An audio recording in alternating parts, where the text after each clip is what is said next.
आज हम न्यूरोएंडोक्राइनोलॉजी ग्लैंड की एड्रिनल ग्लैंड के बारे में बात करते हैं। हमने प्रीवियस वीडियो में भी एड्रिनल ग्लैंड के बारे में अध्ययन किया था। उस दौरान हम उस मेमोरी को भी यदि रिकैप्चुलेट करते हैं तो उसके पार्ट 1 में हमने कॉर्टेक्स और मेडुला को टिश्यू लेवल पर क्या भाग होते हैं, कौन से स्तर पाए जाते हैं, और इसी सीरीज़ में अब हम पार्ट 2 के अंदर टिश्यू लेवल पर निकलने वाले हार्मोन्स की भी स्टडी करेंगे। इसी तरह हमने कंटेंट में भी लिया कि पहले हम स्ट्रक्चर पढ़ेंगे, उसे हमने, और अब हम इसके कार्य के ऊपर अध्ययन करते हैं। नेक्स्ट है, 2 भाग थे एड्रिनल ग्लैंड के, कॉर्टेक्स, मेडुला। ये दोनों भाग बाहर से एक कैप्सूल के द्वारा घिरे रहते थे। कैप्सूल जो है वो संयोजी प्रीवियस वीडियो में देखा है। और टिश्यू लेवल पे हमने कॉर्टेक्स के 3 भाग पढ़े थे, जिसे हम डायग्राम में भी देख रहे हैं। जोना ग्लोमेरुला, जोना रेटिकुलरिस, ये तो कॉर्टेक्स के स्तर हैं। एड्रिनल मेडुला का एक स्तर मेडुला कहलाता है। जो जोना ग्लोमेरुलोसा है उससे हमने हार्मोन्स का प्रीवियस वीडियो में जो रिलीज़ हुआ था वो बताया था, मिनरेलोकॉर्टिकॉइड्स। फेसिकुलेटा का जो हार्मोन रिलीज़ करती है उसे ग्लूकोकॉर्टिकॉइड्स कहते हैं।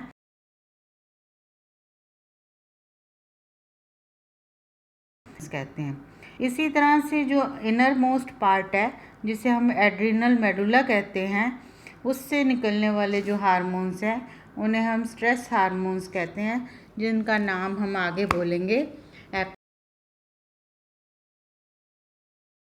सबसे पहले जोना ग्लोमेरुलोसा से निकलने वाले हार्मोन को, जिसे हम मिनरेलोकॉर्टिकॉइड्स कहते हैं, उसके बारे में पढ़ते हैं। इसके अंतर्गत एल्डोस्टेरोन और डाइहाइड्रो एंड्रोस्टेरोन हार्मोन्स आते हैं, जिसे हम एल्डोस्टेरोन्स कहते हैं। मिनरेलोकॉर्टिकॉइड्स एड्रिनल कॉर्टेक्स के आउटर क्षेत्र अर्थात जोना ग्लोमेरुलोसा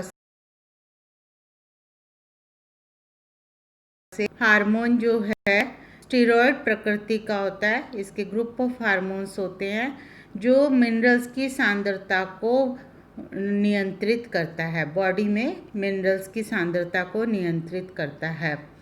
एल्डोस्टेरोन शरीर में सोडियम और पोटाशियम के संतुलन को बनाए रखने में सहायता करता है। किडनी ट्यूब्यूल द्वारा रक्त में सोडियम के पुनः अवशोषण में वृद्धि करता है, जिससे मूत्र में सोडियम का उत्सर्जन कम होने लगता है और पोटाशियम का उत्सर्जन बढ़ जाता है। ये स्वेट ग्लैंड पर भी क्रिया करता है, जिससे बॉडी फ्लूइड्स में इलेक्ट्रोलाइट्स का संतुलन सामान्य बना रहता है। और देखें तो एल्डोस्टेरोन की अधिकता से हाई ब्लड प्रेशर हो जाता है, जिससे पोटाशियम की कमी हो जाती है। और इससे यदि हम देखें शरीर में क्या लक्षण आते हैं, तो शरीर में झुंझुनी, सुई सी चौबन, कमजोरी, चक्कर आदि सेंसेशंस उत्पन्न हो जाते हैं। नेक्स्ट हम ग्रुप ऑफ हार्मोन्स ग्लूकोकॉर्टिकॉइड्स के बारे में पढ़ते हैं, जो जोना रेटिकुलरिस से निकलता था।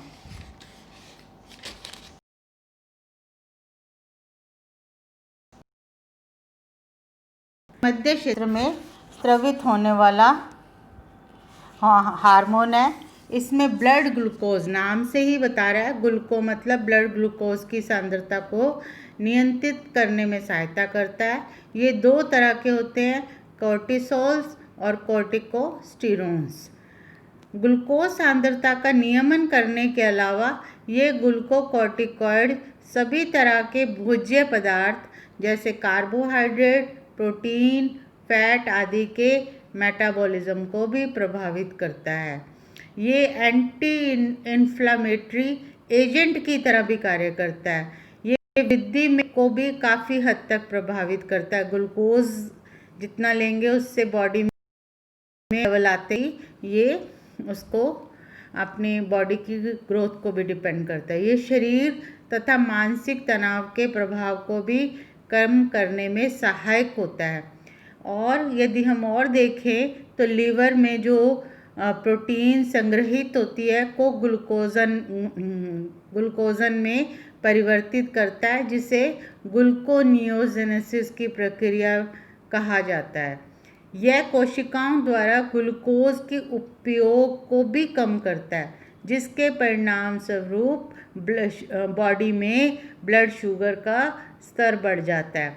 यह पैंक्रियाज द्वारा स्रावित ग्लूकोज रेगुलेशन को कंट्रोल करता है। ग्लूकोकॉर्टिकॉइड सभी तरह के भोज्य पदार्थ जैसे कार्बोहाइड्रेट, प्रोटीन, फैट आदि के मेटाबॉलिज्म को भी प्रभावित करता है। ये एंटी इन्फ्लामेटरी एजेंट की तरह भी कार्य करता है।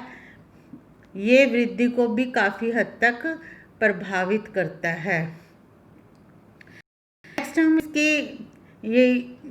इसको हमने और देखते हैं तो ग्लूकोकॉर्टिकॉइड्स की अधिक मात्रा में स्रावित होने के कारण कुशिंग सिंड्रोम होता है, जो प्राय कॉर्टेक्स में ट्यूमर में हाथ पैर तो सामान्य रहते हैं, परंतु जो चेहरा, थोरैक्स होते हैं उनकी जाती है। एब्डोमेन पर तो धारियां तक बन जाती हैं और त्वचा का जो है वो कलर चेंज हो जाता है, ब्लड प्रेशर बढ़ जाता है और कमर दर्द रहने लग जाती है। और मेल में तो ये स्टेराइल कर देता है और फीमेल में ये क्या करता है, मेंस्ट्रुअल साइकिल्स को बंद कर देता है, मीनोपॉजल स्टेज शुरू कर देता है। नेक्स्ट है गोनाडोकॉर्टिकॉइड्स। ये जोना रेटिकुलरिस से स्रावित होता है। एड्रिनोकॉर्टेक्स का सबसे इनर मोस्ट क्षेत्र है। इससे इसका जो नियमन होता है वह एडिनोकॉर्टिकोट्रोपिक हार्मोन द्वारा होता है। ये सेक्स ऑर्गन पर इसका प्रभाव बहुत कम मात्रा में होता है, लेकिन ये है जो इसमें कलेक्टिव हार्मोन्स आते हैं वो है एंड्रोजन, ईस्ट्रोजन और प्रोजेस्टेरोन। इन 3 सेक्स हार्मोन का समावेश होता है, जिसका संबंध रिप्रोडक्टिव एवं सेक्सुअल विकास से होता है। टेस्टिस में और ओवरी में जो है स्रावित हार्मोन के समान ही होता है। ये पुरुष एवं स्त्रियों में रिप्रोडक्टिव ऑर्गन्स के कार्य को प्रभावित करने में महत्वपूर्ण भूमिका निभाता है। इनकी शारीरिक एवं स्वभावगत विशेषताओं को भी प्रभावित करता है।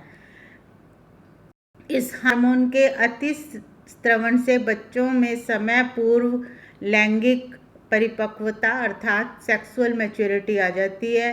स्त्रियों में भी सेकेंडरी सेक्सुअल कैरेक्टर्स जो होते हैं वो पुरुषों जैसे आने लग जाते हैं, जैसे आवाज़ में भारीपन आ जाता है और जो स्तन होते हैं उसके आकार में कमी आ जाती है और हिरुटिज्म यानी कि दाढ़ी मूंछ का आना आदि लक्षण उत्पन्न हो जाते हैं।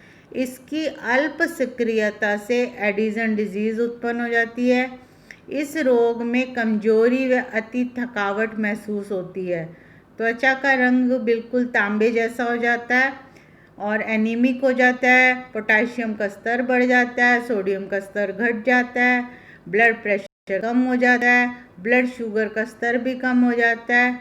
इससे इस रोग का नियंत्रण कॉर्टिसोन एवं एल्डोस्टेरोन की नियमित मात्रा देकर किया जा सकता है। तो इस प्रकार जो है हमने हार्मोन पर मिनरलोकॉर्टिकॉइड्स, ग्लूकोकॉर्टिकॉइड्स और गोनाडोकॉर्टिकॉइड्स, जिसे हम रिकैप्चुलेट दोबारा कर रही हूँ मैं। मिनरलोकॉर्टिकॉइड्स जो है वो जोना ग्लोमेरुलसा से सिक्रीट होता है और